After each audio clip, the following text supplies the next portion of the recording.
Jadi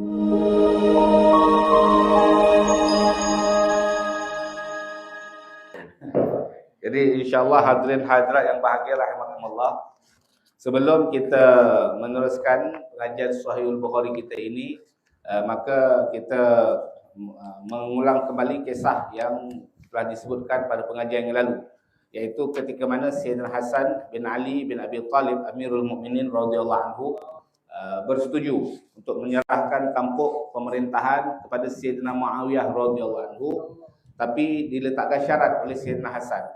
Di mana Sayyidina Hasan ni adalah seorang yang dermawan, yang suka membantu. Siapa saja yang susah, kalau minta confirm dikasih. Walaupun Sayyidina Hasan sedang tak punya duit, beliau sanggup berhutang, bergadai untuk memenuhi permintaan orang yang meminta pertolongan pada beliau.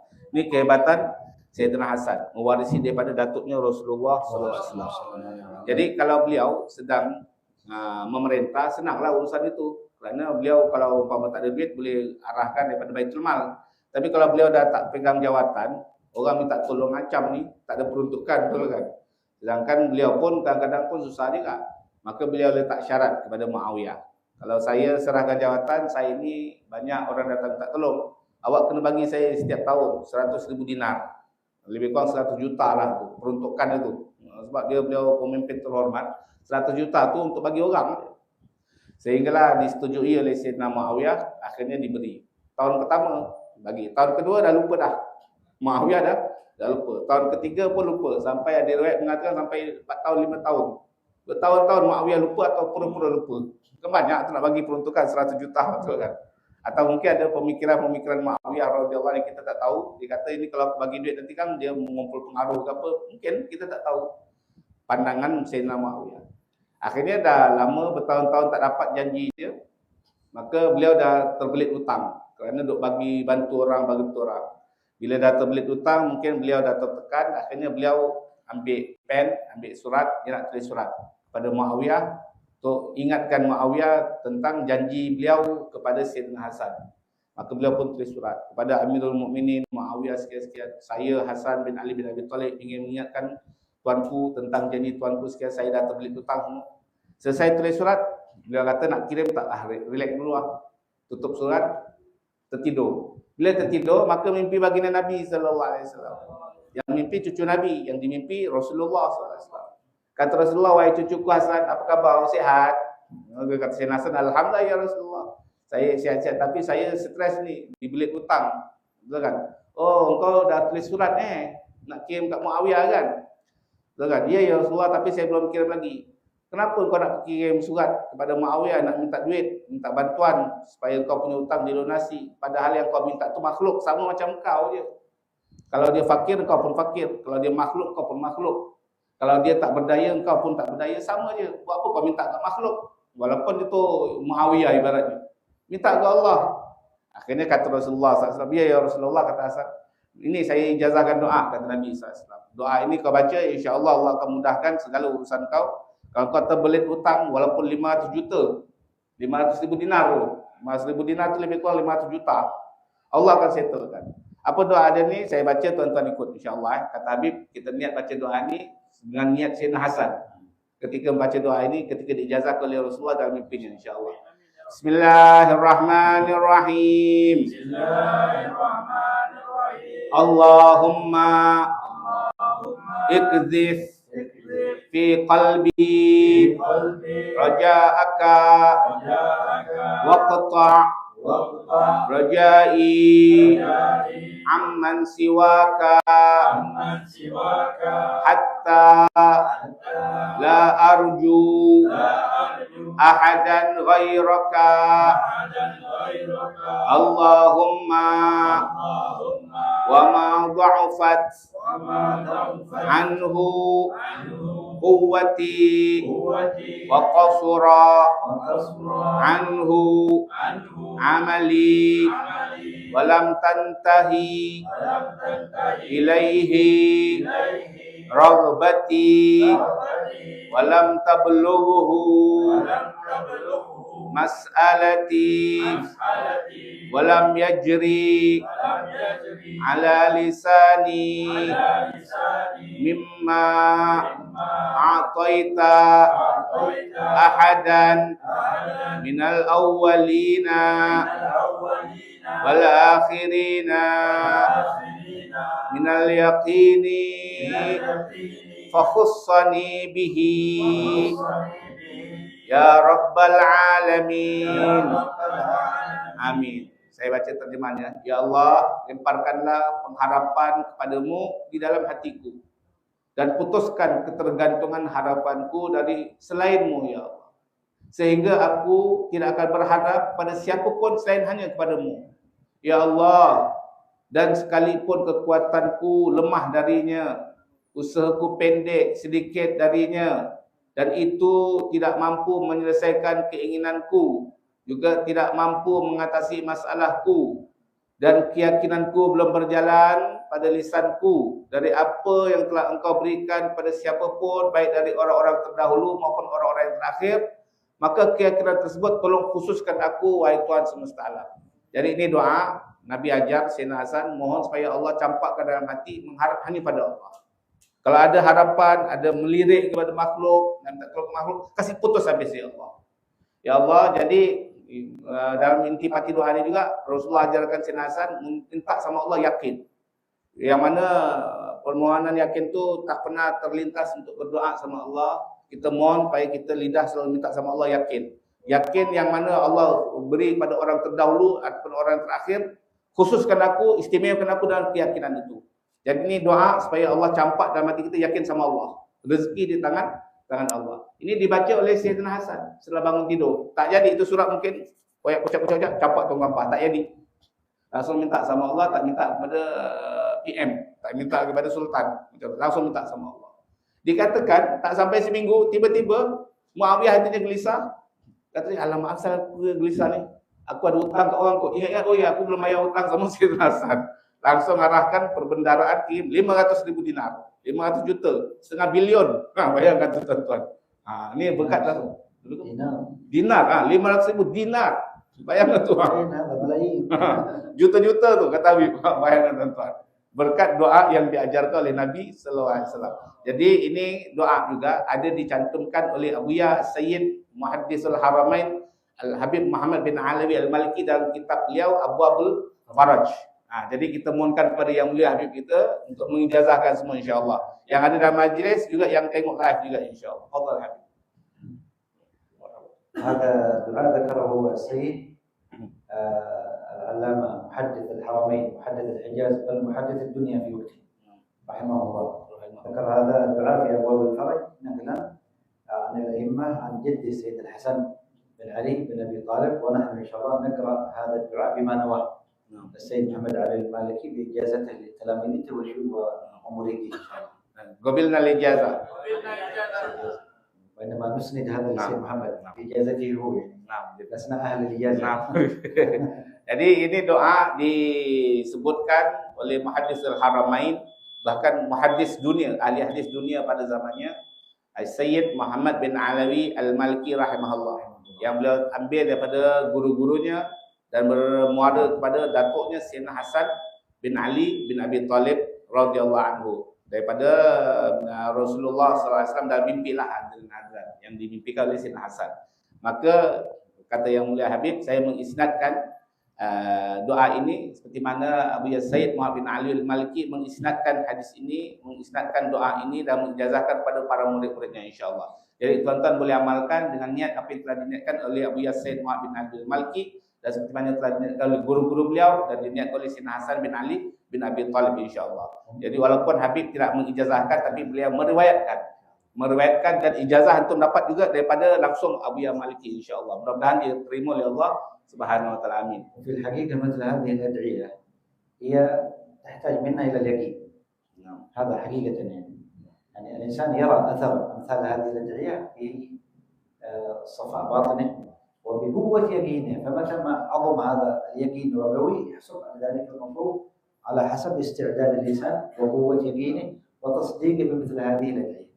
Jadi bila tuan-tuan dah dengar faedah ilmu doa yang sangat super power ini, super power doa ini, bayangkan tu. Maka hadirin hadirat yang dituntut ketika mengamalkan doa yang super power ini, walaupun doanya super power, tapi kalau yakin kamu tak power, apalagi tak super power, tak power, maka tak akan nampak apa-apa kesan. Karena itu hadirin hadirat, apabila kita mengamalkan doa apa saja yang penuh keberkahan, yang sangat-sangat dituntut, syarat utama untuk makbul doa yang kita baca, wirid yang kita baca, bukan baca sampai putus lidah, sampai putus, tak perlu sangat. Yang diperlukan bukan banyak yang membaca, tapi safa'ul qalb, kata Habib, hati mesti suci, lurus betul ke Allah. Dan yang nombor dua, mesti yakin ini doa pasti mustajab. Allah tidak pernah sia-siakan doa seorang hamba. Cepat atau lambat Allah pasti akan mengabulkan, kerana kita yakin firman Allah, wa qala rabbukum ud'uni astajib lakum. Karena Allah dah janji dalam Al-Quran. Tak percaya dengan janji Allah, janji ahli politik kau boleh percaya, kenapa janji Allah kau tak nak percaya? Allah dah janji, termaktub dalam Al-Quran, Tuhanmu telah berkata, berdoalah kepada Tuhanmu, pasti aku akan ijabah, kata Allah. Cuma Allah tak tentukan cepat atau lambat. Allah janji, pasti Allah ijabah. Jadi kita pegang janji Allah. Yakin, seyakin-yakinnya yang telah baca tadi, Allah akan kabulkan. Amin. Ya Rabbal Alamin. Kama sami'tum Ustaz Muhammad Hatta hafizahullah, qala ud'u Allah wa antum muqinun bil ijabah. Ka'anna Nabi sallallahu alaihi wasallam syarata li istijabati du'a اللي كان بالإجابة. شرطها رسول الله وربط بين الأمرين. فإن الله لا يقبل الدعاء من قلب غافل له. غافل لا ما يصدق بهذا الدعاء أو غير ذلك، الله يقبل دعاءه. لماذا؟ للعرض والمرض الذي عنده. Jadi hadirin hadirat yang bahagia rahmatullah, juga baginda Nabi sallallahu alaihi wasallam pernah bersabda, kata Nabi sallallahu alaihi wasallam, berdoalah kamu kepada Allah dalam keadaan kamu yakin doa kamu akan diijabah oleh Allah SWT. Jadi jangan ketika kita berdoa atau ketika kita berwirid atau amalan kita, makbul tak makbul, jangan ragu-ragu. Berdoalah, berwiridlah dalam keadaan kamu yakin Allah akan terima doa kamu. Ini seolah-olah dalam hadis ini Nabi SAW letakkan syarat. Kalau syarat kamu ingin doa kamu diterima menembus 7 petala langit, syaratnya kamu mesti ada yakin sama Allah Subhanahu wa taala. Jangan kalau kita berdoa macam mana banyak pun, walaupun kamu berdoa depan Kaabah sekalipun, depan makam Nabi sekalipun, kalau kamu ketika berdoa tak yakin doa kamu ijabah, tak akan dikabul oleh Allah. Nabi seolah-olah mengikatkan syarat doa makbul mesti ada yakin kepada Allah, yakin kepada janji Nabi sallallahu alaihi wasallam.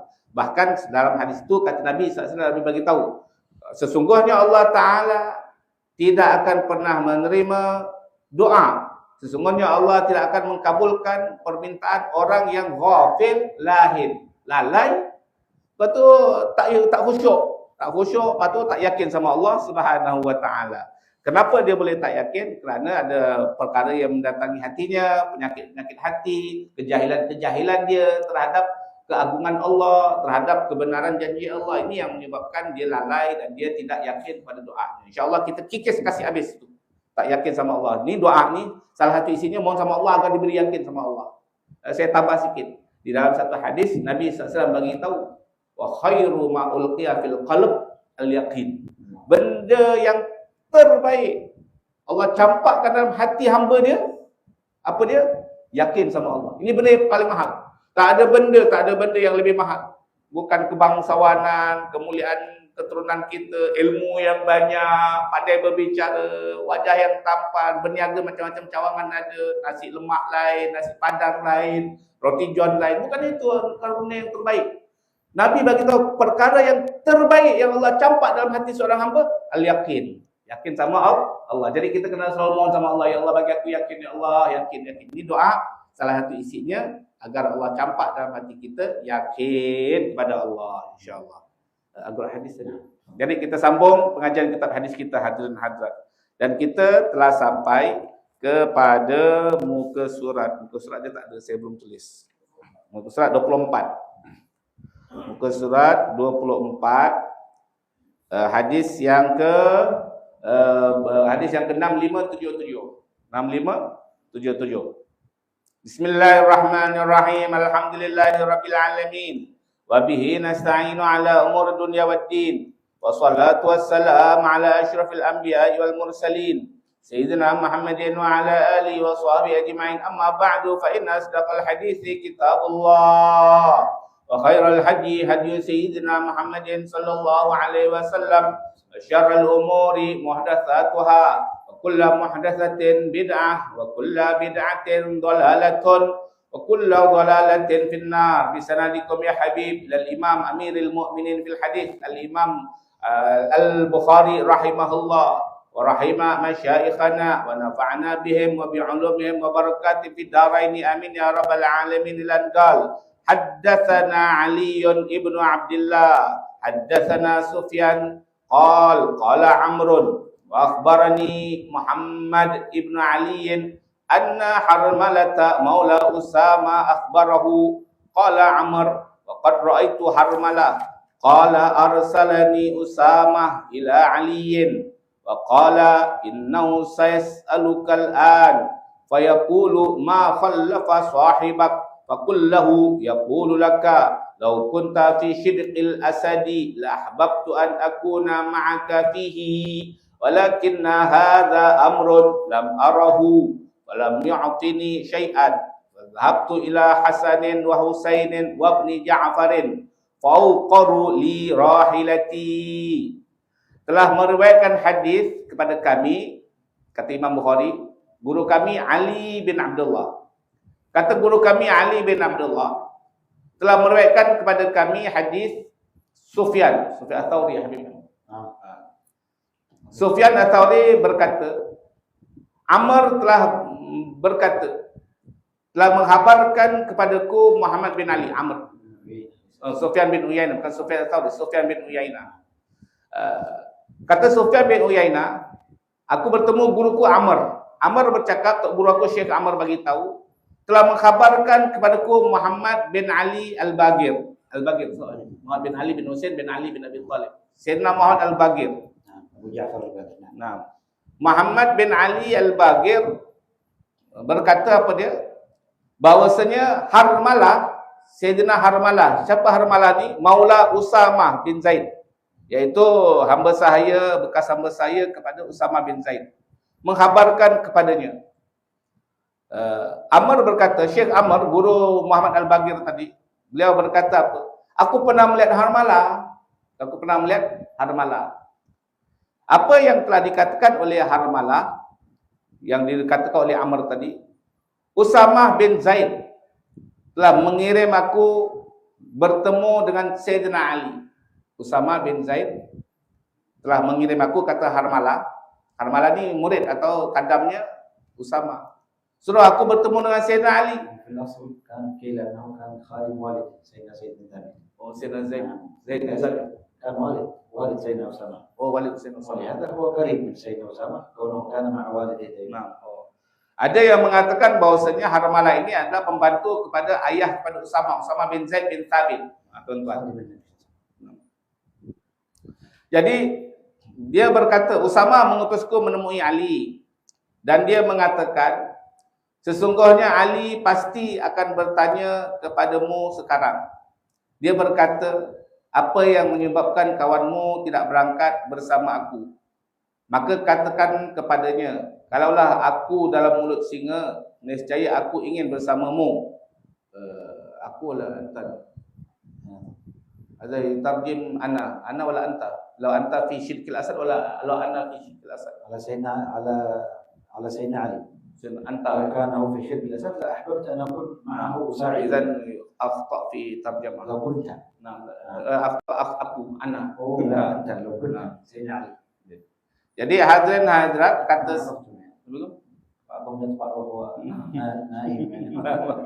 ada kesilapan terjemahan dia, tuan-tuan betulkan terjemahannya. Usamah mengutusku menemui Ali dan Ali berkata, sesungguhnya dan Usamah berkata, dan dia tulis, dan Usamah berkata, sesungguhnya Ali nanti pasti akan bertanya kepada engkau, wahai Harmalah. Bukan sekarang, boleh juga pakai sekarang. Dia berkata, Ali akan berkata, apa yang menyebabkan kawanmu, iaitu Usamah, tidak berangkat bersama aku, iaitu Ali? Maka katakan, wahai Harmalah, kata Usamah, katakan kepada Ali, Kalaulah kamu dalam mulut singa, bukan kalaulah aku. Kalaulah kamu. Ini bukan aku, kamu. Kalaulah kamu, wahai Ali, berada dalam mulut singa, nescaya aku Usamah ini akan bersamamu, wahai Ali. Namun ini adalah sebuah masalah yang belum pernah kulihat sama sekali sebelumnya. Ali akhirnya kata Harmalah, tidak memberiku perbekalan apa-apa. Kerananya aku pun bila tak dapat apa-apa daripada Ali, aku pergi kepada Al-Hasan dan Al-Husain, putera Ali. Serta aku pergi kepada Ibnu Ja'far, anak buah Ali, Ja'far At-Tayyar. Dan mereka akhirnya memberi perbekalan-perbekalan di atas kenderaanku. وهذا يبين لنا عظمة هؤلاء الصحابة الكرام رضي الله تعالى عنهم وما جعله الله سبحانه وتعالى بينهم من المودة ومن الرحمة ومن حسن الخلق وحسن الأدب ولو كانوا في ميدان القتال أو في ميدان المعركة ولو دعوا إلى هذا الأمر لكن انظر كيف كان هذا الود الذي كان بين الصحابة رضي الله تعالى عنهم والذي يظهر في تعامل سيدنا أسامة مع سيدنا علي بن أبي طالب رضي الله تعالى عنه وأرضاه. Jadi hadirin hadirat yang berbahagia rahimakumullah. Jadi ini hadis menggambarkan kepada kita, menjelaskan kepada kita bagaimana kasih sayang, persaudaraan sesama mereka, akhlak mereka yang baik, adab mereka sesama mereka, walaupun mereka itu adalah musuh-musuh politik, musuh-musuh di dalam pertempuran sekalipun. Ini yang nyata, yang tampak daripada muamalatnya Sayyidina Usamah dengan Sayyidina Ali radhiyallahu anhu. قال سيدنا أسامة أو سيدنا حرملة أن سيدنا أسامة بن زيد أرسله وقبل هذا لابد نعرف من هو أسامة. أسامة بن زيد حب رسول الله والده سيدنا زيد بن ثابت. من هو سيدنا زيد؟ خادم رسول الله. ما معنى خادم رسول الله؟ أنه تربى ونشأ في بيت من؟ في بيت النبي صلى الله عليه وسلم. وكان زيد بن ثابت ولا زيد بن حارثة؟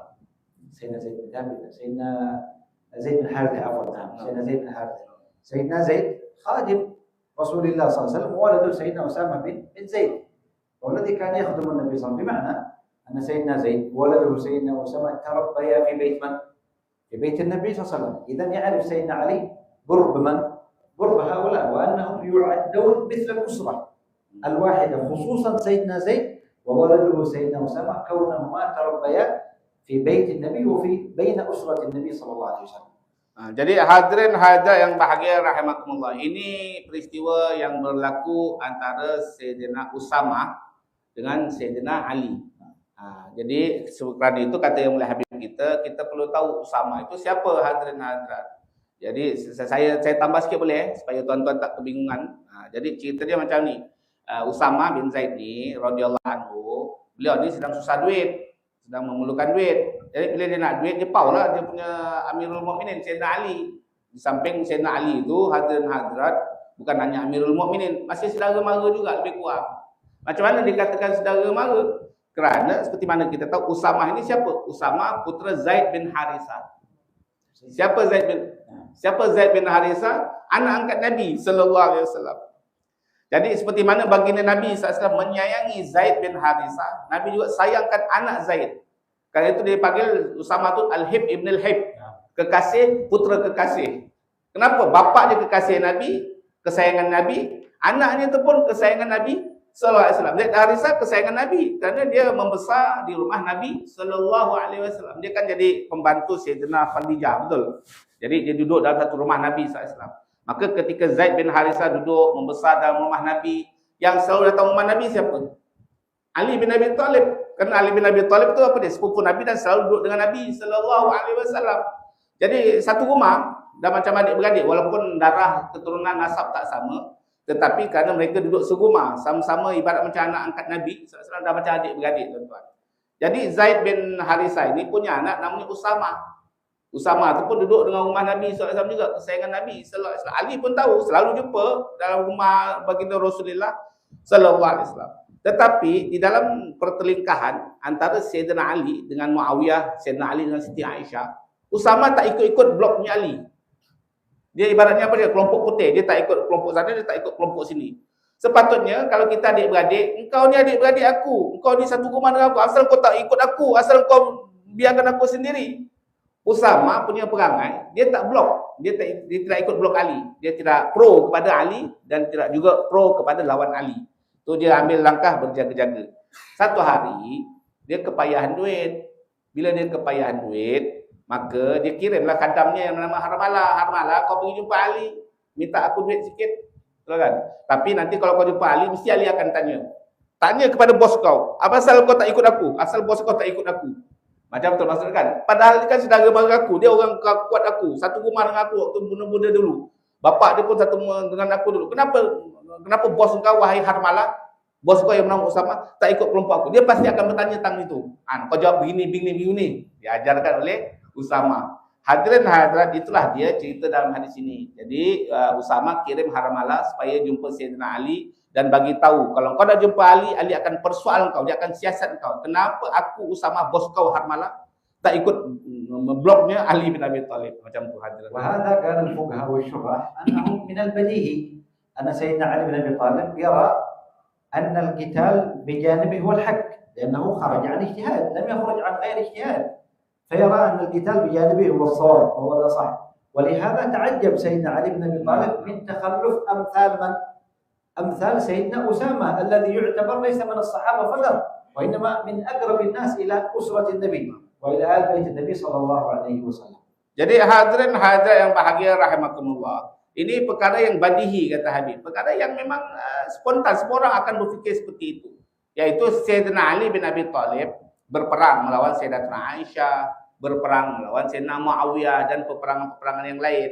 Kenapa beliau itu radhiyallahu anhu Sayyidina Ali berperang? Kerana tentu beliau berperang kerana beliau berpandangan, beliau berijtihad bahwasanya beliau berada di atas kebenaran, lawannya berada di atas jalan yang tidak benar. Karena itu beliau perangi. Itu ijtihad beliau hadirin hadirat. Karena itu ijtihad beliau. Semua orang, kenapa kita melakukan hal ini? Karena kita berpandangan ini yang benar, yang itu yang salah. Yang itu pula fikir aku yang benar, itu yang salah. Itu namanya perbezaan pandangan, perbezaan ijtihad. Jadi Sayyidina Ali berfikir aku yang benar. Dan aku kena perangi Sayyidina Aisyah, kena perangi Sayyidina Muawiyah. Yang pelik kata Sayyidina Ali, kalau aku dah tahu aku benar, tentu orang lain juga tahu benda yang benar. Kenapa dah tahu benda yang benar tak ikut bantu aku? Sedangkan Usama ini bukan hanya setakat sahabat sahaja, tapi Usama ini adalah boleh dianggapkan saudara mara, kroni yang sangat dekat. Kenapa kau dah tahu aku benar di atas jalan yang hak, kau tak bantu aku? Itu aku pelik. Sayyidina Ali pelik seperti itu hadirin hadirat. ولهذا كان موقف سيدنا أسامة أو مراد رسالة أو فحوى وخلاصة رسالة سيدنا أسامة أنني لم أتخلف عنك يا أمير المؤمنين ضنانة أي حفظا لنفسي عن الموت، وإنما أنا سأفديك بروحي، ولو كنت في مثل هذه الأماكن لوددت أن تقتل أو أن تقتل نفسي قبلك يا أمير المؤمنين حتى أفديك بروحي وأفديك بنفسي. فليس المقصود أنني تخلفت خوفا من معركة أو من ميدان الجهاد أو خوفا من هذا، وإنما رأى سيدنا أسامة أن هذا قتال بين المسلمين، رأيه أنه لا يدخل لأن هذا قتال بين فئتين وطائفتين من المسلمين فقط. هذا الذي خلف سيدنا أسامة. Jadi hadirin hadirat yang bahagia rahimakumullah, dalam hadis tadi yang kita baca kan, bila Sayyidina Usama dah ajarkan kandamnya Harmalah minta duit kat Sayyidina Ali, nanti Sayyidina Ali sebelum menjawab dia akan tanya soalan ini, dia ajarkan jawapannya begini. Kau bagi tahu kat Ali, kau bagi tahu kat Ali, aku bukan sengaja tak nak ikut blok dia, aku bukan sengaja tidak mau membantu Ali bin Abi Thalib. Bukan aku tidak ikut serta barisan perang kerana aku takut aku terbunuh, pengecut. Bukan. Aku atau kau tak berani, bukan kerana aku ni tidak sanggup menggadaikan nyawa aku untuk bela Ali bin Abi Thalib. Bukan sebab itu. Bagi tahu dia. Bagi tahu Harmalah kepada Ali. Bukan itu penyebab dia. Bahkan Usama jelaskan lagi dalam kata-katanya, pesan dia melalui Harmalah, so bagi tahu Ali, aku ini bukan kerana takut mati tak bela Ali. Bahkan kalau aku sanggup gadaikan nyawa aku untuk selamatkan Ali. Andaikan Ali dibaham singa, masuk dalam mulut singa, aku pun akan masuk dalam mulut singa nak selamatkan Ali. Sampai tak macam tu aku sanggup gadaikan nyawa aku untuk pertahankan Ali. Tetapi Kalau betul lah aku ni sanggup mempertahankan nyawaku, mempertahankan Ali. Apa pasal ketika Ali berperang, aku tak ada belakang barisan dia? Bukan sebab aku tak nak pertahankan Ali, tak sanggup gadai nyawa, bukan. Tapi kerana ini yang aku lihat, pertembungan antara Ali dan Muawiyah. Pertembungan antara Ali dengan Sayyidatina Aisyah. Ini siapa orang mukmin? Ini siapa orang mukmin? Tak kenaya benda tu. Orang mukmin berperang-perang, oh aku tak nak ikut-ikut. Ini pandangan tak masuk di otak aku lebih baik ambil jalan selamat. Kerana pertembungan ini bukan antara orang mukmin dengan orang kafir, orang mukmin dengan orang mukmin. So aku tak nak apa dia? Tak nak terjatuh dalam fitnah. Kerana itu aku tidak ikut perang kepada Sayyidina Ali. Kasih tahu haramalah pada Ali, itu penyebab dia. Bukan kerana aku tak sanggup gadaikan nyawa aku untuk Ali. وهذا موقف صحيح من سيدنا أسامة، موقف حق لأنه هذا، وهذا الأمر لأنه تربى في بيت النبوة ويعرف مكان الصحابة ويعرف مكان سيدنا علي، فعبر عما في قلبه أنه لا يظن بنفسه ولا يحفظ نفسه عن القتال مع سيدنا علي، وإنما الذي أخره ذلك حتى قال الشرح هنا ذكر الحافظ بن حجر أن سيدنا أسامة كان يتخوف من أمر، وهو الذي مر معنا أنه عندما قتل ذلك الرجل فقال له النبي أقتلته بعد أن قال لا إله إلا الله؟ يا رسول الله إنما قالها أقتلته بعد أن، فعاتبه النبي، فظل سيدنا أسامة يتخوف من مثل هذا الأمر، فيخاف أن يدخل بين المسلمين أو أن يقتل أحد من المسلمين لذلك العتاب الذي عاتبه رسول الله صلى الله عليه وسلم. Jadi hadirin hadirat yang berbahagia rahimakumullah. Jadi itu sikap Sayyidina Usamah ketika mana terjadi peperangan antara dua kubu, Ali dan lawan-lawan Ali radhiyallahu anhum ajma'in. Beliau tidak ikut serta mana-mana kubu. Itu pandangan beliau. Walaupun sebenarnya beliau sanggup menggadaikan nyawanya untuk keselamatan Ali bin Abi Thalib kerana kerabat yang luar biasa. Tapi beliau tidak mau hal itu, tidak mau ikut serta kerana beliau tahu ini peperangan antara dua kelompok, dua-dua orang mukmin. Dua-dua orang mukmin hadirat. Ini sebuah pandangan, sebuah sikap yang betul. Bukan sikap yang mandai-mandai atau tersalah, bukan. Kenapa? Kerana Usamah sendiri tarabba fi baitin nubuwah, kata Habib. Beliau terdidik di dalam rumah kenabian. Dia membesar dengan Nabi, dididik langsung oleh baginda Nabi SAW. Maka cara berfikir beliau tu cara yang betul, cara yang benar. Bahkan pensyarah hadis ini seperti disebutkan oleh Imam Ibn Hajar Al-Asqalani rahimahullah, yang menyebabkan Sayyidina Usamah itu bersikap tidak mau ikut serta peperangan antara dua orang mukmin, kerana dulu dalam satu hadis kita pernah baca juga, dalam satu hadis sebelum ni, Nabi sallallahu alaihi wasallam pernah marahkan Usamah. Dulu Usamah pernah bunuh satu orang. Yang dibunuh orang Islam. Nabi SAW marah dia, kenapa wahai Usamah kau bunuh orang ni? Kan orang tu orang agama Islam. Ya Rasulullah, dia berlakon-lakon. Ya Rasulullah, ya begini-beginilah. Dia bagi alasan. Tapi Nabi bengkak, Nabi marah betul dengan Usamah. Kerana Usamah telah membunuh satu orang Muslim yang lain. Walaupun ada alasan-alasan yang diajukan oleh Usamah, Nabi tak terima alasan tersebut. Kenapa? Ini orang Islam yang kau bunuh ni. Nakal macam mana? Ini orang Islam yang kau bunuh ni. Jadi kesan teguran Nabi itu betul-betul tersemat dalam hati dia. Sehingga akhirnya dia faham. Kalau terjadi peperangan, walaupun yang berperang ni Ali, yang merupakan idola aku, yang aku sanggup mengorbankan nyawa aku untuk dia. Tapi yang dia lawan orang mukmin, wah aku tak nak ikut. Tak pasal-pasal nanti di hari kiamat Nabi murka balik ke aku macam dulu waktu Nabi hidup, Nabi murka ke aku kerana aku salah bunuh orang Islam. Itu sebuah mauqif yang benar daripada Sayyidina Usamah bin Zaid radhiyallahu anhu. ومما ينبغي التنبيه له مسألة مهمة جدا، وهو عندما نسمع مثل هذا الكلام لا يخطر في بالك كيف هؤلاء صحابة يتقاتلون، صحابة يتنازعون على الملك، صحابة. بعض الناس عندما يسمع مثلا عندما يسمع موقف سيدنا أسامة أو سيدنا عبد الله بن عمر أنهم نهوا في الدخول عن هذا، يظن أو يتخوف هذا إذن هؤلاء خطأ الذي يتقاتلون، أو هؤلاء على خطأ. ما دام هؤلاء اعتزلوا لماذا هؤلاء يتقاتلون؟ إياك أن تفكر هؤلاء صحابة النبي صلى الله عليه وسلم، وهؤلاء يبنوا أمورهم على اجتهاد ويبنوا أمورهم على أدلة. أنا وأنت ممكن لا نستطيع أن نفهم أو نصل إلى علم هؤلاء الصحابة. إذن ما الذي يجب علينا نحن كعوام؟ ماذا يجب علينا؟ نسكت ونحفظ قلوبنا ونكن المودة والمحبة والولاء لهؤلاء الصحابة. صاحب الزبد ماذا يقول؟ وما جرى بين الصحابة نسكت، أي بين الصحابة نسكت عنه، وأجر الاجتهاد نثبت لهم الاجتهاد. هذا اجتهد وأصاب، وهذا اجتهد وأخطأ، ونكل أمرهم إلى الله سبحانه وتعالى ونحفظ قلوبنا، وهذا المهم. احفظ قلبك عن مثل هذه الأمور. ولهذا كان كثير من سلفنا الصالح خصوصا سادتنا البعلوي ما يحبون كثرة القراءة في مثل هذه السير أو في مثل هذه الأحداث. يأمرون الطالب إذا وصل إليها أن يمر عليها، يقول مر عليها مرور، لا تجعلنا نفصل في مثل هذه الأحداث. Jadi hadirin hadirat yang bahagia rahimakumullah, itu dia konflik-konflik yang terjadi pada zaman sahabat radhiyallahu anhum ajmain setelah kemangkatan baginda Nabi sallallahu alaihi wasallam. Jadi mereka berperang sama mereka, berbunuh-bunuhan sama mereka hadirin hadirat.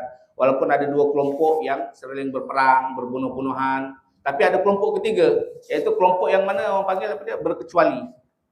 Menjauhkan diri, tak mau ikut-ikut. Kerana mereka khawatir mereka akan termasuk dalam api-api fitnah, api-api perpecahan umat Islam. Kerana walaupun menurut pandangan mereka ini betul, tapi belum tentu di sisi Allah siapa yang betul. Kita tak tahu. Kerana itu mereka ambil jalan selamat, play safe. Bila mereka play safe, mereka tak ikut-ikut. Antara golongan yang play safe siapa? Usamah bin Zaid tadi. Antaranya juga siapa? Abdullah bin Umar. Abdullah bin Umar kan nanti dalam hadis selanjutnya kita akan baca.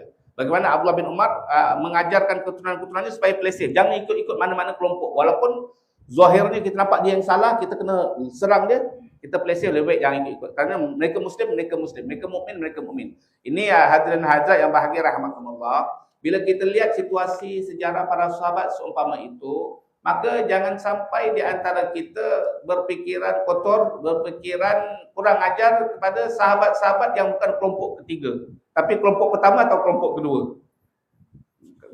Maka kita kata, kenapalah orang-orang yang ikut Ali tak ikut aja pendapat Usama?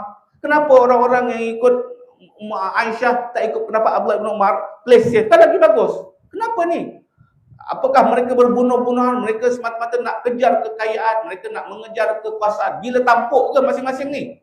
Apa pasal Sayyidina Ali perang lawan Sayyidina Aisyah? Kerana Sayyidina Aisyah nak jatuhkan derajat kepemimpinan beliau. Oh berarti Ali gila tampuk pemerintah. Oh Aisyah juga gila tampuk pemerintah. Oh Muawiyah gini. Jangan sampai pikiran macam tu tuan-tuan. Ini yang perlu untuk kita ambil perhatian ketika kita membaca sejarah konflik yang berlaku antara para sahabat-sahabat radhiyallahu anhum ajmain. Hadirin hadirat, Sayyidina Ali beliau melakukan serangan kepada musuh-musuh beliau itu atas dasar bukan hawa nafsu, bukan atas dasar nak mempertahankan jabatan yang takkan kekal sampai hari kiamat pun. Tapi beliau melakukan hal itu atas dasar ijtihad beliau, atas dasar ilmu beliau yang beliau faham. Yang mana kita ni orang jahil sedar diri, kita ni jahil, ilmu kita tak mampu pun, dah tak mampu berijtihad, tiba-tiba kita kata Sayyidina Ali jahil macam gitu. Apalah kau orang ni, kau ni bodoh, segala perbuatan kau hanya ikut hawa nafsu. Patut kau ingat Ali pun perangai sama macam kau. Jauh lagi dengan bumi ya. Sayyidina Ali itu segala gerak-geriknya berdasarkan kefahaman beliau pada Quran, pada hadis. Sayyidina Aisyah tu bunda kita, wanita yang paling alim. Kau ingat dia lawan Ali itu ikut nafsu? Tak ada. Dia ada ijtihad dia sendiri. Ada berijtihad. Ini yang perlu kita fahami. Jadi kita hormati ijtihad beliau. Hormati ijtihad para sahabat. Karena itu hadirin hadirat yang bahagia rahmatullah, para salaf kita, khususnya para sahabatna al-Ba'alawi, apabila membaca sejarah-sejarah konflik para sahabat, mereka setakat baca je. Lalu cepat, lalu cepat. Tak payah bahas lebih-lebih lagi. Benda dah berlalu. Kerana apa? Kerana sikap kita, apabila kita mendengar cerita pertelingkan para sahabat dan para sahabat, kita ikutlah apa yang telah diajarkan oleh Imam Ibn Ruslan dalam kitabnya Az-Zubad. Wa ma jara baina as-sahabi naskutu anhu wa ajral ijtihadi nuthbitu. Apa sahaja peristiwa perselisihan antara para sahabat sama mereka, kita tutup mulut. Kita tutup mulut. Jangan celupar. Ini Ali ni gila pangkat. Oh ini Aisyah ni tak tahu diri. Jangan. Tutup mulut kamu. Jangan keluarkan kata-kata celupar mencaci para sahabat-sahabat radhiyallahu anhum ajmain. Kenapa? Karena kita tahu beliau-beliau itu melakukan hal itu berdasarkan ijtihad, dan kita sabitkan mereka-mereka itu tetap memperoleh pahala ijtihad. Jadi hadirin hadirat, kita tak tahu mana satu yang betul, pihak Ali dengan Muawiyah. Kita tak tahu mana satu pihak yang betul, Ali dengan Sayyidatina Aisyah radhiyallahu anha ajmain. Tetapi masing-masing punya ijtihad masing-masing. Di dalam hadis kata Nabi, apabila orang yang berilmu telah sampai kepada derajat boleh berijtihad, kalau dia berijtihad, dia berpandangan, ternyata pandangannya betul, dapat 2 pahala. Tapi kalau orang ahli ilmu berijtihad, berpandangan, ternyata pandangan yang salah, tetap dapat satu pahala. Jadi macam mana cerita ni? Mungkin yang benar di sisi Allah adalah ijtihad Sayyidina Ali. Mungkin saat itu yang salah pendapat Sayyidatina Aisyah. Lantas kerana Ali betul dalam syurga, Aisyah yang salah dalam neraka? Tidak. Ali dalam syurga, Aisyah dalam syurga. Apa pasal? Dia dapat dua pahala, dia dapat satu pahala. Kerana mereka melakukan hal itu berdasarkan ijtihad mereka, kefahaman ilmu mereka, bukan berdasarkan hawa nafsu mereka. Ini yang perlu untuk kita. الاجتهاد قالوا من حكم مع سيدنا علي اكثر العلماء يقولون هو الذين اجتهدوا وصاروا هكذا يقولون. Tetapi para ulama ketika telah mengkaji, mereka banyak mengatakan kebenaran sebenarnya ijtihad Ali yang betul, kesalahan berada di lawan Sayyidina Ali radhiyallahu anhu ajma'in. Walaupun begitu, kesemuanya dapat pahala. Hadirin hadirat. وقال سيدنا أسامة ولو كنت في شرك الأسد، بمعنى الشرك أي فم الأسد، أي لو كنت أيها الإمام سيدنا علي في شرك الأسد وهو الذي يضعه الأسد في فمه، أي لو في كناية عن الموت، قال لو كنت في هذا المقام لكنت معك، أي أنني لا أهاب الموت وإنما لي موقف من مثل هذا الأمر. Jadi hadirin hadirat yang lagi rahimakumullah. Jadi kelompok ketiga tadi kelompok yang tidak mau ikut-ikut apabila dua kelompok besar umat Islam bertelagah, iaitu Sayyidina Usamah antaranya. Jadi hadirin hadirat ketika itu beliau pesan kat kadam dia, suruh sampaikan kepada Sayyidina Ali. Kalau Ali tanya kenapa aku tak ikut beliau, bukan kerana beliau tak sayang, tak sanggup membela Sayyidina Ali, tapi kerana beliau berpandangan ini membabitkan darah umat Islam. So aku tak nak ikut-ikut, salah di dalam bertindak. Beliau menjelaskan, bagi tahu Ali, seandainya Ali ini dibaham oleh singa dan berada di dalam mulut singa, fi syirkil asad, fi famil asad, maka nescaya aku pun sanggup juga bersama dibaham oleh singa demi untuk menyelamatkan Ali bin Abi Thalib. Ini kinayah, bahasa kiasan, beliau sanggup tebus keselamatan Ali walaupun dengan nyawanya. Tetapi di dalam peperangan Ali dengan lawan politiknya, beliau tak tebus nyawanya, bahkan tak ikut perang bukan kerana tak sayang Ali, tapi kerana beliau fikir, oh ni fitnah api, lebih baik kita ambil jalan selamat, kita jangan ikut-ikut antara dua kelompok besar yang sedang berperang itu. Gajah dengan kata orang, gajah dengan harimau bergaduh, kancil kat belakang kena pijak, jangan ikut-ikut. Dia yang besar-besar berjalan, pandai dia orang. Kita yang kecil-kecil jangan ikut-ikut. Biarkan mereka saja berdasarkan ijtihad mereka.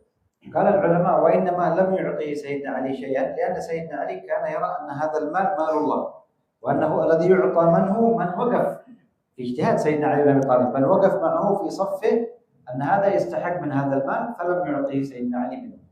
Jadi hadirin hadirat yang bahagia rahimakumullah. Jadi disingkatkan cerita, Harmalah pun langsung berangkat daripada rumah Usamah, bos dia, jumpa Sayyidina Ali. Sayyidina Ali, saya minta duit sekian untuk bos saya minta bantuan sekian semua kan. Oh, minta duit bantuan. Itu waktu aku perang, apa pasal dia tak ikut aku? Dan siap jawapan. Begini wahai Amirul, begini. Kan dah diajar oleh bos dia tadi. Setelah diberikan dalil-dalil semua, jawapan-jawapan, akhirnya apa dia? Sayyidina Ali balik. Tak diberi oleh Sayyidina Ali. Walaupun dah diajarkan ayat. Hadirin hadirat. Zahirnya macam Sayyidina Ali masih bengkak kan? Zahirnya, tapi bukan itu. Kenapa kata para ulama Sayyidina Ali tetap tidak memberikan duit kepada Harmalah untuk diberikan kepada Usamah? Kerana Sayyidina Ali waktu itu berijtihad. Ini harta bukan harta hak milik aku. Kalau harta hak milik aku bagi je. Jangankan kata kepada kawan, jangankan kata kepada sahabat, kepada keluarga. Jangankan kata kepada sahabat, kepada musuhnya beliau boleh bagi. Kalau hak milik sendiri. Tapi ini malullah, ini harta Allah. Aku kan sebagai Amirul Mukminin, perbendaharaan yang ada dalam kas negara, bukan duit aku, duit Allah itu. Jadi sedangkan duit Allah itu tak boleh kita hambur-hambur sukati bagi. Hanya layak untuk pasukan yang berjihad. Jadi ini orang tidak berdiri dalam saf tentera kerajaan. Kenapa aku nak bagi dia duit? Nak bagi gaji. Dia bukan pegawai kerajaan, tiba-tiba kerajaan kasih kau duit. Apa cerita ni? Duit apa yang dibagi itu? Bukan duit kau, duit kerajaan. Kalau kau pegawai kerajaan, memang aku boleh ambil kas negara kasih kat kau sebagai gaji pegawai. Kau bukan pegawai, kau tak ikut aku perang, bukan pegawai. Asal aku nak bagi duit kerajaan ni, duit Allah ni kat kau, tak boleh. Kerana itu tidak diberikan oleh Sayyidina Ali. Lakin انظر عندما علم سيدنا الحسن سيدنا الحسين سيدنا عبد الله بن جعفر بن ابي طالب علموا بمجيء حرمله اوقر له البعير حتى ما يستطيع ذلك البعير ان يتحمل اكثر من هذا. لماذا؟ يعرفون ان سيدنا اسامه لم يتبع، لكن يعرفون مقامه ومنزلته، وأنهم تربوا معه في بيت رسول الله صلى الله عليه وسلم، حتى جاء في الحديث أن النبي صلى الله عليه وسلم كان يضع سيدنا الحسن في فخذ ويضع سيدنا أسامة في فخذ ويقول اللهم إني أحبهما. من يقول هذا؟ رسول الله صلى الله عليه وسلم. فأعطياه حتى ما استطاع، حتى امتلأ ذلك البعير لمعرفتهما ووفائهما. ولعل سيدنا علي كان يعرف، لعل، والله أعلم، هذا مني فقط، لعل سيدنا علي كان يعرف أن الحسن والحسين وعبد الله لن يترك حرملة يرجع من غير شيء، والله أعلم. نسأل الله أن يكون الخير وأن يجعلنا من أهل الخير وأن يعاملنا معاملة أهل الخير. نسأل سبحانه وتعالى أن يغفر ذنوبنا وأن يستر عيوبنا وأن يسهل مطلوبنا وأن يكفينا ما همنا من أمر آمين يا رب. ربنا تقبل منا إنك أنت السميع العليم وتب علينا يا مولانا إنك أنت التواب الرحيم. وصلى الله على سيدنا محمد وعلى آله وصحبه أجمعين والحمد لله رب العالمين. Jadi hadirin hadirat yang berbahagia rahimakumullah. Okey, bila mana tetap juga dah diberikan alasan-alasan oleh Harmalah, tetap Sayyidina Ali tak bagi juga duit untuk bosnya Harmalah itu Usama atas sebab ijtihad Sayyidina Ali.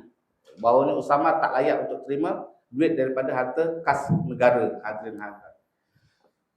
Akhirnya nak pulang dalam keadaan tangan kosong kan. Tetapi kedatangan Harmalah diketahui oleh putera Sayyidina Ali sendiri, iaitu Al-Hasan dan Al-Husain, putera mahkota tahu. Bahkan anak saudara khalifah iaitu Abdullah bin Ja'far. Ini 3 orang sepupu. Ini adik-adik Hasan Husain. Yang ini masih sepupu atau 2 sepupu lah lebih kurang. Nah, Abdullah bin Ja'far bin Abi Talib, Ibnu Ammi. Jadi sepupu, masih saudara mara. Ini 3-3 ni terkenal sangat-sangat dermawan. Katanya yang paling dermawan Abdullah bin Ja'far, lagi dermawan tuan-tuan. Lagi dermawan Abdullah bin Ja'far. Tapi 3-3 sangat-sangat dermawan. Bila mereka tahu Harmalah datang jumpa ayahanda mereka, ternyata pulang tak dapat apa yang dimintakan, mereka cari Harmalah. Akhirnya apa dia? Diperintahkan kadam-kadam letakkan harta, letakkan duit, letakkan makanan di tunggangan, di ontanya Harmalah. Kasih penuh, kasih beban habis. Sampai au-qaru. Mereka telah menetapkan. Maksudnya apa dia? Sampai onta tak larat nak bawa barang. Taruh duit, taruh emas, taruh apa. Sampai onta tu nak bergerak susah. Kerana penuh kiriman-kiriman duit daripada Hasan dan Husain dan Abdullah bin Ja'far. Kerana mereka tahu, oh kesian Harmalah. Harmalah ni disuruh oleh saudara kita juga Usama. Tapi jumpa Abah tak dapat apa-apa. Tak apalah kalau Abah tak bagi. Kerana Abah pun mungkin tak ada harta. Kalau Abah nak bagi, Abah kena keluarkan duit negara. Sedangkan orang ni tak layak untuk dapat duit negara. Kami yang kaya ini sebagai anak-anak Abah, kami yang gantikan Abah kasih duit. Akhirnya apa dia? Penuh tu barang-barang di atas tunggangan Sayyidina Harmalah untuk diberikan kepada Sayyidina Usama. Nampak hadirin? Betapa Sayyidina Hasan, Sayyidina Husain, Abdullah bin Ja'far tahu Usama tu tak bela bapak dia dalam perang. Tapi kenapa? Kerana mereka menghormati pandangan Sayyidina Usama tak ikut perang. Maka mereka tetap memuliakan Usama dengan memberikan karunia yang sangat banyak. Dan mereka juga tahu ini saudara kita juga ni. Hasan macam mana tak tahu Usama ni sangat dekat dengan baginda Nabi. Nabi sayang kat dia. Di dalam satu hadis diriwayatkan waktu Sayyidina Hasan masih kecil, Usama masih kecil, Nabi taruh Sayyidina Hasan di atas paha Nabi belah kanan. Usama yang mana bukan darah daging Nabi pun, tapi anak Zaid bin Harithah, kesayangan Nabi. Nabi taruh Usama yang masih baby, Nabi taruh sini.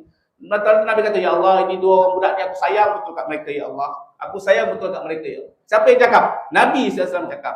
Hasan dengar tak? Nabi Hasan dengar. Kerana itu dia tetap menjaga kasih sayang kepada Usama. Walaupun Usama dalam perang tak bela bapak dia, hadirin hadirat. Ini akhlak para sahabat. Hal-hal keduniaan tidak menyebabkan mereka bermusuh-musuhan. Mereka bertindak tapi tanpa kebencian, tanpa memutuskan tali silaturahim. Dan hal ini mungkin kata Habib, mungkin Sayyidina Ali pun tahu apa yang dibuat oleh anak-anak dia ni. Tapi Sayyidina Ali tak larang ke, tak antara askar ke apa tu suruh rampas balik, tak ada.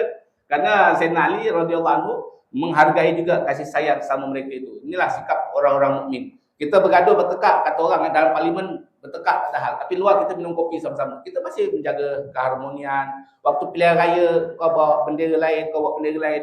Perang waktu kempen, perang. Tapi lepas pilihan raya kita bersaudara. Walaupun kau tak pilih parti aku tetap bagi bantuan kat engkau dan sekian. Itu sepatutnya akhlak yang perlu kita contoh daripada para sahabat-sahabat radhiyallahu anhum ajma'in. Kalau bertekak, kita suami isteri dia bertekak tuan-tuan. Kita ni bergaduh, betul tak?